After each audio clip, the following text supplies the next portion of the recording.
Hello all, welcome to home science classes. बच्चे, in classes में हम क्लास 12th का 2021 का सिलेबस कवर कर रहे हैं। हमने लास्ट वीडियो में आपका फर्स्ट चैप्टर के work and meaningful work, careers and livelihood topics cover करे थे। अब हम कवर करने वाले हैं ट्रेडिशनल ऑक्यूपेशंस इन इंडिया। तो बच्चे, हमारे देश में मेन 6 ऑक्यूपेशंस हैं, जो कि है एग्रीकल्चर, फिशिंग, हैंडीक्राफ्ट, हस्तशिल्प, वीविंग, बुनाई, Indian cuisine and spices, and last है हमारा विजुअल आर्ट्स। तो बच्चे, ये 6 जो ऑक्यूपेशंस हैं, ये ट्रेडिशनल क्यों कहा जाता है? क्योंकि बेटा सालों से हमारे देश में ये एज अ करियर लोगों ने अडॉप्ट किया है, ठीक है। और आज भी आप देखेंगे हमारे देश की ऑलमोस्ट 60 to 70% जो पॉपुलेशन है वो इन्हीं किसी न किसी करियर में लगी हुई है, मतलब इन्हीं में से कोई ये कार्य कर रही है। अब हम इन सबको एक एक करके डिटेल में पढ़ेंगे। सबसे पहला बच्चे आता है एग्रीकल्चर। एग्रीकल्चर क्या होता है? आई थिंक सबको पता होगा, आप लोग गांव जाते होंगे, वहाँ पे खेत है ना, सब्जियां उगाते हैं, गेहूं उगाते हैं, दाल उगाते हैं, चावल उगाते हैं। क्यों उगाते हैं? हम सबके लिए, है ना। तो बेसिकली बच्चे, जब हम किसी लैंड पे सीड्स के द्वारा कोई एक पर्टिकुलर चीज़ को उगाते हैं, उस प्रोसेस को बोलते हैं कृषि या एग्रीकल्चर। हिंदुस्तान में सबसे ज़्यादा महत्वपूर्ण ऑक्यूपेशन जो है वो है एग्रीकल्चर। हमारे देश में 70% लोग आज भी ऐसे हैं जो इसी पे डिपेंड करते हैं, ठीक है। ज़रूरी नहीं है डायरेक्टली डिपेंड करें, कई बार ये हो सकता है इनडायरेक्टली डिपेंड करते हो। जैसे कि मान लो किसी के खेत हैं गाँव में, ठीक है, तो उन्होंने क्या करा है, किसी और को वो बोने के लिए दे दिए हैं। तो वो एक्चुअली उस ज़मीन पे काम नहीं कर रहे हैं, ज़मीन पे काम तो कोई और कर रहा है, बट उससे जो पैसा मिल रहा है वो तो उन्हें मिल रहा है ना। तो टेक्निकली वो किस पे डिपेंड कर रहे हैं? एग्रीकल्चर पे, ठीक है बच्चे। फिर नेक्स्ट है agriculture is most frequent in India as larger part of the population is rural मतलब ज़्यादातर लोग जो हैं वो गांव में रहते हैं। तो जो लोग गांव में रहते हैं वो सब लोग ऑलमोस्ट सब खेती करते हैं। तो इसीलिए हम देखेंगे कि हिंदुस्तान में सबसे ज़्यादा खेती की जाती है। India is the top producer of cashews, coconut, black pepper, ginger and turmeric. अगर आप देखा जाए तो हिंदुस्तान में कैश्यू यानी काजू का सबसे ज़्यादा प्रोडक्शन होता है, देन कोकोनट, गोले का, ब्लैक पेपर।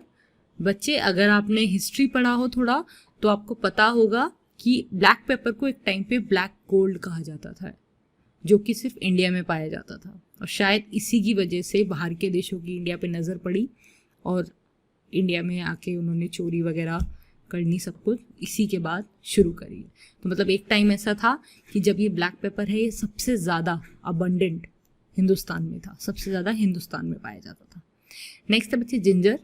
अदरक की चाय सब पीते होंगे, तो वो जो अदरक है वो हिंदुस्तान में उगाई जाती है सबसे ज़्यादा मात्रा में। फिर है बच्चे टर्मरिक। टर्मरिक आपको पता होगा बेटा, हल्दी, ये सिर्फ सब्जी को येलो कलर देने के लिए नहीं है बच्चे, इसका मेडिकल बेनिफिट बहुत हाई है। आपकी मम्मी को और जितने बूढ़े बुजुर्ग हैं उनको तो पहले से पता है, बट हम लोगों की आदत होती है ना कि जो बड़े लोग कहते हैं अरे ये तो पुरानी बात कर रहे हैं, बट बच्चे वो पुरानी बात नहीं है, वो एक्चुअली साइंटिफिकली प्रूवन है कि हल्दी हमारी ज़्यादातर बीमारियों का इलाज सिर्फ हल्दी से हो सकता है ना। कफ कोल्ड है, हल्दी वाला दूध पी लो। आप डाउन होते हो, आपको मेंसेस होते हैं, पीरियड्स होते हैं, उस टाइम पे आप हल्दी वाला दूध ले लो, आपका पेट का दर्द ठीक हो जाएगा, है ना। हल्दी बेसन में मिला के चेहरे पे लगाओगे, आपके फेस पे ग्लो आएगा, है ना। आपके चोट लग गई है, ब्लड आ रहा है, उस पर हल्दी लगा लीजिए, खून आना बंद हो जाएगा, इन्फेक्शन नहीं होगा, सेप्टिक नहीं होगा। तो हल्दी अपने में ही एक बहुत ज़रूरी मेडिसिन है। तो ये जो बहुत ज़रूरी मेडिसिन है ये हिंदुस्तान में बहुत ही अबंडेंट फॉर्म में पाई जाती है। तो बच्चे, बेसिकली स्पीकिंग ये जो एग्रीकल्चर है ये हमारी कंट्री में सबसे ज़्यादा इम्पॉर्टेंट प्लेस होल्ड करता है, ठीक है। नेक्स्ट आता है बच्चे फिशिंग। अब एग्रीकल्चर के बाद अगर हिंदुस्तान में कुछ किया जाता है तो वो होता है फिशिंग। क्यों हमारे देश में फिशिंग इतना ज़्यादा है? क्योंकि हमारे देश में बेटा बहुत बड़ा समुद्र तट है। हमारे देश में बहुत सारी जगहें ऐसी हैं जो समुद्र किनारे बसी हुई हैं, और जो भी जगह समुद्र किनारे बसी होगी तो ऑब्वियसली वहाँ का मेन ऑक्यूपेशन क्या होगा? फिशिंग। तो हिंदुस्तान में बहुत हाई लेवल पे क्या करी जाती है? फिशिंग करी जाती है। ठीक है। फिर नेक्स्ट है बेटा हैंडीक्राफ्ट्स, यानी कि हस्तशिल्प। हैंडीक्राफ्ट बेसिकली क्या होता है? कोई भी ऐसी कला जो हाथों द्वारा जिसको करा जाए। आपने देखा होगा इंडिया से ज़्यादा तो अच्छा हैंडीक्राफ्ट मुझे नहीं लगता किसी देश में मिलता होगा, है ना। बाहर के देशों में भी हमारे यहाँ का हैंडीक्राफ्ट बहुत फेमस है। ठीक है। Indian art and craft is famous all over the world as one of the finest works. सबसे अच्छा, सबसे महीन, सबसे सफाई से किया हुआ काम होता है यहाँ पे। ठीक है। It is the main source of income for rural people in India after agriculture. अगर हम ये कहें कि खेती के बाद सबसे ज़्यादा महत्वपूर्ण सोर्स ऑफ इनकम क्या है, तो वो है हैंडीक्राफ्ट। ठीक है। बहुत सारे लोग ऐसे हैं जो इस एक्टिविटी में इन्वॉल्व हैं।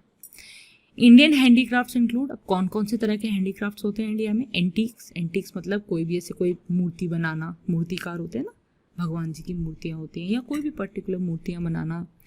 आर्ट बास्केट्स, कुछ भी कोई आपके अंदर कोई पेंटिंग बना रहे हो आप, है ना, कुछ भी।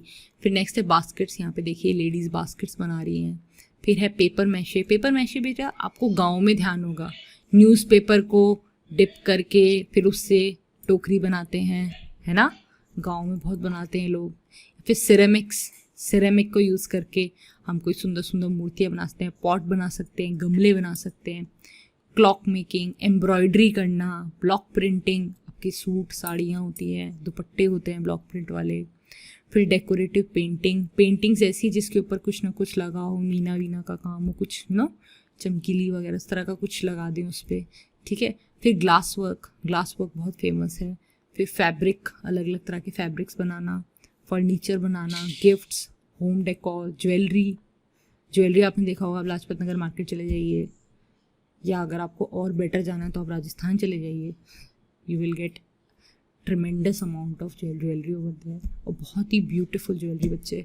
फिर है लेदर क्राफ्ट्स, लेदर से बहुत सुंदर सुंदर चीज़ें बनाई जाती हैं। Metal crafts, paper crafts, pottery, देखिए पॉट बना रहे हैं यहाँ पे। Puppets, stone and would works, stone से और वुड से। और बच्चे यहाँ पे बैंगल्स हैं, ये है ना, पता होगा बैंगल्स बनाई जाती हैं, पूरी एक इंडस्ट्री है जो सिर्फ बैंगल मेकिंग में इन्वॉल्व है। तो बेसिकली स्पीकिंग बेटा हमारी कंट्री में हैंडीक्राफ्ट एक बहुत ही ज़्यादा इम्पॉर्टेंट और मेजर जगह होल्ड करता है। ठीक है। तो हमें कोशिश करनी है बच्चे इसको आगे ले जाने की, क्योंकि क्या हो रहा है अब सब कुछ इंडस्ट्रियल लेवल पे होता है। तो क्या हो रहा है, ये सब चीज़ें जो लोग अपने हाथों से करते थे अब ये सब चीज़ें मशीनें कर रही हैं। और ऑब्वियसली जब कोई चीज़ मशीन से हो रही है तो हो सकता है वो थोड़ी ज़्यादा क्लियर हो, ज़्यादा अच्छी क्वालिटी की हो, बट हमें ये ध्यान रखना है कि जब ये चीज़ें आदमियों से मशीन के पास जा रही हैं तो उसमें नुकसान क्या है बच्चे? उसमें नुकसान है कि ये जो लोग हैं बेटा, इनको पैसे मिलने का ज़रिया इनका ख़त्म हो गया है, ये बेरोज़गार होते जा रहे हैं। तो हमें कोशिश करनी है एज एन इंडिविजुअल, हमें ये सोचना है कि हम ज़्यादा से ज़्यादा ऐसे लोगों से सामान खरीदें, है ना। उससे क्या होगा कि बच्चे, ये जो लोग एक्चुअली मेहनत कर रहे हैं इनको अपने घर में 2 वक्त की रोटी मिल पाएगी, खाना मिल पाएगा, जो कि बहुत डीप बात है। But as a home science student you should know that, as a communication and extension student you should know that. Okay.